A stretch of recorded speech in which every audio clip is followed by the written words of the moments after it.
Hello बच्चों, मैं किरण शर्मा। आज और हम बात करने वाले हैं वीडियो एग्जाम के कट ऑफ के बारे में। जी हाँ, पेपर तो हो चुका है, अब दिमाग में चलता होगा डेली डेली कैसी कट ऑफ रहने वाली है, कितने पर सिलेक्शन होगा, कितने पर सिलेक्शन नहीं होगा, है ना। ये वाली बातें आपके दिमाग में चल रही होंगी। तो आज हम इस वाले डाउट को क्लियर कर लेते हैं कि जो आपका राजस्थान वीडियो का एग्जाम हो चुका है उसकी क्या कट ऑफ रहने वाली है। अगर आप कट ऑफ के अंतर्गत आ रहे हो तब भी ठीक है, और अगर नहीं आ रहे हो तो क्या करें, है ना। तो ये सारी बातें आज की वीडियो में हम करने वाले हैं। चलिए स्टार्ट करते हैं। अगर मैं बात करूं कि जो राजस्थान वीडियो का एग्जाम हुआ था उसकी कट ऑफ क्या रहने वाली है, तो आपको मेरे पीछे एक बड़ा प्यारा सा टेबल बना हुआ दिख रहा होगा जिसमें general, OBC, EWS, MBS, SC, ST की कट ऑफ मैंने लिखी हुई है। देखो, अगर मैं पेपर की बात करूं तो अपना जो पेपर आया था वो उतना टफ नहीं आया था। आप कह सकते हो कि पेपर मॉडरेट तो था लेकिन पेपर टफ नहीं था। यह भी नहीं कह सकते कि पेपर आसान था, पेपर आसान भी नहीं था। अब आपको लग रहा होगा कि हाँ, हम इतने क्वेश्चन करके आए हैं तो ये कट ऑफ को कैसे जाने, 150, 130 क्या लिखा हुआ है मैम। अगर आप क्वेश्चन करके आए हो, जितने भी आपने क्वेश्चन किए हैं, आप उन क्वेश्चंस को, जो भी क्वेश्चंस आप करके आए हो बेटा, उस क्वेश्चन को ना आप, वो जो क्वेश्चन आप करके आए हो, एक क्वेश्चन मान लिया आपने किया है तो उस एक क्वेश्चन के आप 1.25 मार्क्स काउंट करना, ठीक है। यानी ये 1.25 नंबर का क्वेश्चन था। क्लियर है। जो क्वेश्चन था वो अपना 1.25 का था। तो ये आप याद रखना कि क्वेश्चन के नंबर कितने जोड़ने हैं, तो 1 और 0.25 ऐसे आपको काउंट करना है, ठीक है भाई। उसके अलावा बात कर लेते हैं कट ऑफ के बारे में कि कितने जाने वाली है। तो अगर मैं जनरल की बात करूं तो 150 आप मानकर चलो, और ओबीसी और जनरल में कोई ज्यादा फर्क होने नहीं वाला। मान लो 150 का 149 हो जाए, इतना हो सकता है। 1-2 नंबर का अगर डिफरेंस हुआ तो होगा, वरना नहीं भी हो सकता। और आप इसमें प्लस माइनस 3 मान के चलिएगा, मतलब 153 भी हो सकती है, 147 भी हो सकती है।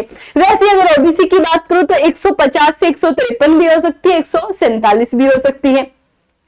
एडब्ल्यू की बात करूं तो 148 से माफी चाहते हैं, 140 से 143 भी हो सकती है, 137 भी हो सकती है। वैसे ही एमबीएस की बात करूं तो 135 से 138 भी हो सकती है और 132 भी हो सकती है। वैसे ही आपका एससी का है कि 130 से 33 भी हो सकती है और 127 भी हो सकती है। एसटी की बात करूं तो 128 हो सकती है या फिर 120 तक भी जा सकती है ना। इसका थोड़ा सा है कि थोड़ा सा आपका कम भी हो सकती है।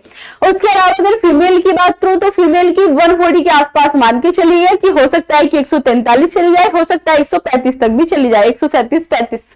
वैसे ही सेम फीमेल का अगर ओबीसी की बात करूं तो 138 से 141 भी जा सकती है और 138 से 135 भी जा सकती है, ठीक है। 130 चली जाएगी आपका ईडब्ल्यूएस की, और अगर एमबीएस की बात करूं तो 126 के आसपास रहने वाली है। एससी एसटी की 120 और 115 रहने वाली है। ये उनकी कट ऑफ है जो गैर अनुसूचित जाति में आते हैं। अगर मैं टीएसपी की बात करूं तो 115 प्लस मानिएगा, क्योंकि पिछली बार जो इसकी कट ऑफ गई थी वो 104 गई थी और पेपर अच्छा खासा आया था, तब 104 गई थी। तो इस बार तो मान के चलो कि 115 प्लस तो जाने वाली ही है। उम्मीद है कि ये वीडियो आपके लिए हेल्पफुल होगी। अब दूसरी बात ये है कि मान लो आप पेपर करके आए हो और आपने देख लिया है, आपको लग रहा है कि आपके इतने ज्यादा क्वेश्चन नहीं सही हो रहे हैं, आप इस कट ऑफ के क्राइटेरिया में नहीं आ रहे हो, तो उसमें परेशान मत हो यार। देखो, 2026 में बहुत सारी भर्तियां आने वाली हैं, ठीक है, तो उसकी तैयारी में जुट जाओ। एसआई वाला पेपर अपना अप्रैल में होने वाला है, उसकी तैयारी में जुट जाओ।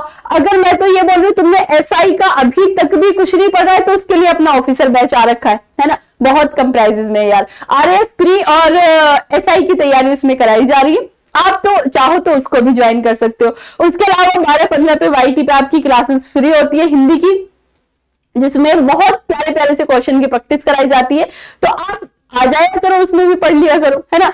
अब ये नहीं है कि एक ही पेपर आपका क्या बोलते हैं बहुत कुछ इससे जुड़ा हुआ था। अगर इतना ही जुड़ा हुआ था तो आपने मेहनत करनी चाहिए थी। कड़वी सच्चाई है लेकिन सच्चाई है, क्योंकि अगर हम ईमानदारी से मेहनत करते हैं तो कहीं ना कहीं हमारा सिलेक्शन हो रहा होता है, ठीक है बच्चे। तो हमें वो करना है, जिनका हो गया है उनका तो बढ़िया है, अच्छी बात है, हो गया है। लेकिन जिनका नहीं हुआ है वो क्या करे। तो अगर आप इस वाले क्राइटेरिया में नहीं आ रहे हो तो आप सोचो कि आपने पहले क्या गलती की है, और जो गलती की है उसको सुधारने की कोशिश करो, है ना। उसको पकड़ के मत बैठो कि मेरा नहीं हुआ, मैं तो डिप्रेशन में जाऊंगा, मेरा ये वाला मत करो, है ना। अगर नहीं हुआ है तो आगे वाले एग्जाम की तैयारी करो, जो आने वाला है कम से कम उसको तो बेहतर बना सको। ठीक है भाई, तो आज की वीडियो में इतना ही था, मिलते हैं नेक्स्ट वीडियो में, तब तक के लिए सभी को प्रणाम, राधे राधे, जय हिंद।